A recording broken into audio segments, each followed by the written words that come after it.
Cervical prolapse इंटरव्हर्टेब्रल disk. मगाशी आपण कुठली पाहिली? लंबर इंटरव्हर्टेब्रल डिस्क. सर्वायकल डिस्क प्रोलॅप्स झाल्यावर काय होतं? So elements from sudden jerk or to neck, signs and symptoms: severe neck pain associated with unilateral or bilateral upper extremity radiculopathy may lead to paraplegia. दोन्ही हातातली ताकद कधी कधी जाऊ शकते. Diagnosis is clinical examination. How to examine cervical spine हा पाठ फार महत्त्वाचा. आपण तो शिकू मग पुढे जाऊ. आता काय असतं, काही पोश्चर किंवा काही गोष्टी शिकणं खूप महत्त्वाचं आहे. आपण क्लिनिकली कसं एक्झामिन करायचं हे माहित नसतं आपल्याला. तिकडे जाऊन मांडी.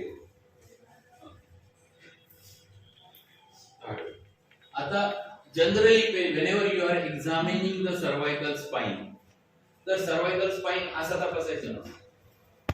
कुठली एक्झामिनेशन करताना तुमचे दोन हात कामात आले पाहिजे.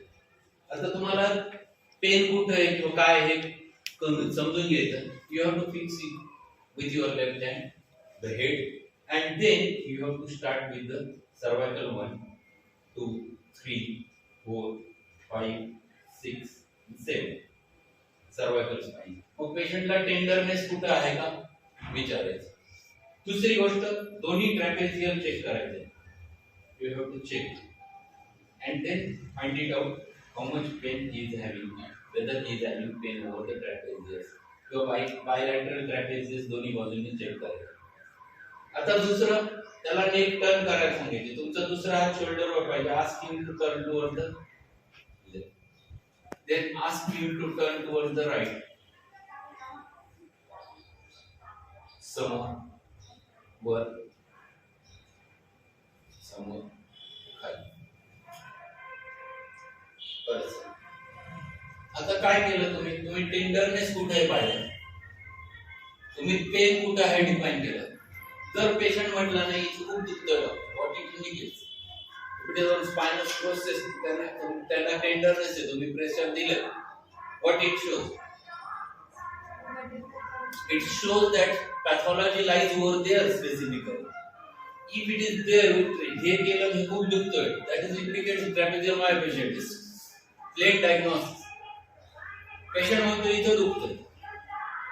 thoracolumbar backache, generally postural. Common diagnosis is postural, postural backache. So you can clinically examine करताना आपल्याला कळलं पाहिजे आणि आपला हात कसा वापरायचा हे सगळ्या मेथड्स हचिन्सन्स मध्ये किंवा क्लिनिकल टास्क मध्ये खूप छान दिले. Clinical methods by Hutchinson, clinical methods by S K Das, याच्यामध्ये खूप छान दिले. आता दुसरं इकडे फोटो सोडून आता हातातली स्ट्रेंथ चेक करायची. पेशंटला पाय सोडून बसायला लावायचं. आपला हात डाव्या हाताने त्याचा अप्पर आर्म फिक्स करायचा आणि तुझ्याकडे जवळ होईल. What you are finding it out? The flexion strength. मग एक्सटेन्शन करायचं. Extension same thing. तुम्ही कशातली स्ट्रेंथ पाहिली? फोरआर्म्स मध्ये एक्सटेन्शन प्लेक्सस. आता दोन्ही मूव वर उचल. ठीक, उचल उलट्या उचल. बोट एकमेकांवर लागून दोन्ही बोट लांब जाणून पूर्ण जाणून. So you find it out whether there is any weakness. If it is there, it indicates neuropathy. So you must be able to diagnose it very easily on the basis of clinical examination. So you must find it out the strength in muscles. So flexion, extension, then flexion, extension of wrist, then the muscles of the small muscles of the fingers. So this is the examination which you must do and then find it out what it reflects in your books. Second thing, just like focus.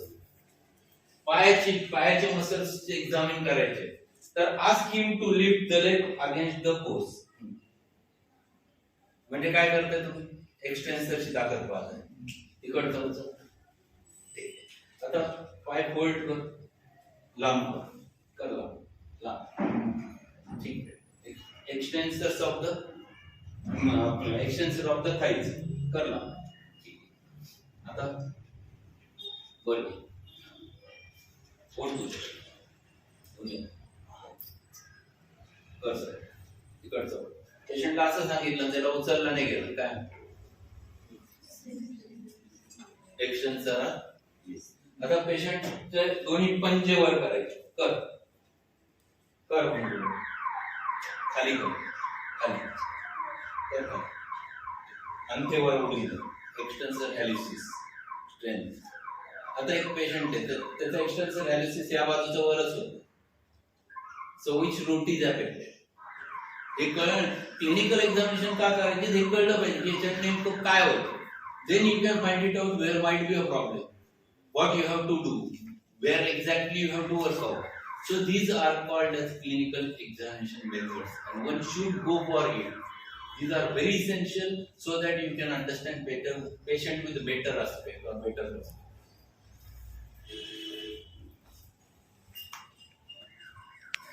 So diagnosis, it may lead to paraplegia also. Diagnosis is clinical examination. X-ray cervical spine epilateral which never suggests immediately the disc prolapse. That's why better than X-ray सगळ्यात महत्त्वाचं काय असतं ते MRI. सगळ्यात सोपं सध्याच्या याच्यातलं MRI cervical spine very important to diagnose to find it out whether there is a disc prolapse. Disc prolapse एका शोधण्यात आलं. सगळ्यात चांगलं इन्व्हेस्टिगेशन to do MRI.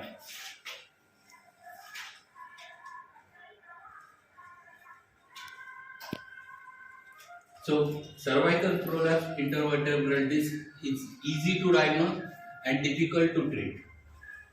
का बरं?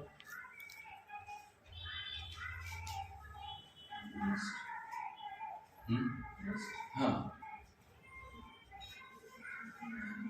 रेस्ट घेऊन फायदा नसतो. रेस्टचा नुसता फायदा त्याच्यावर येत नाही.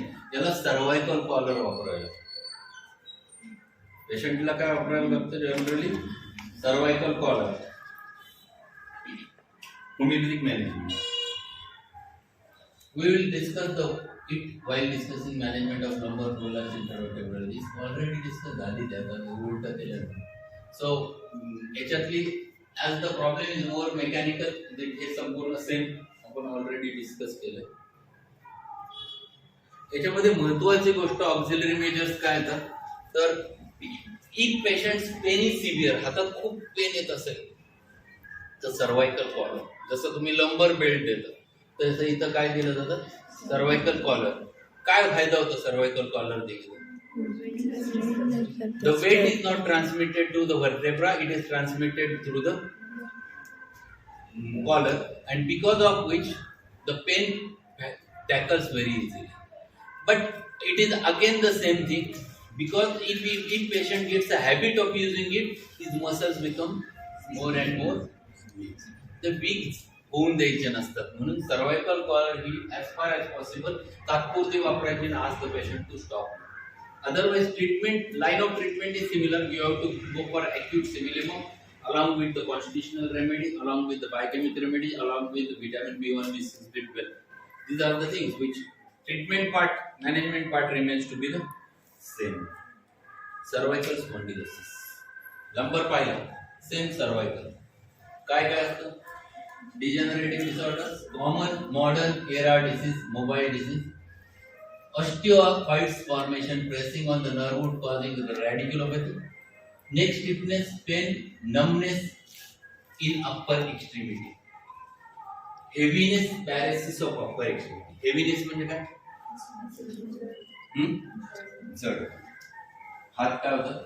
जड होतं. पॅरालिसिस म्हणजे काय?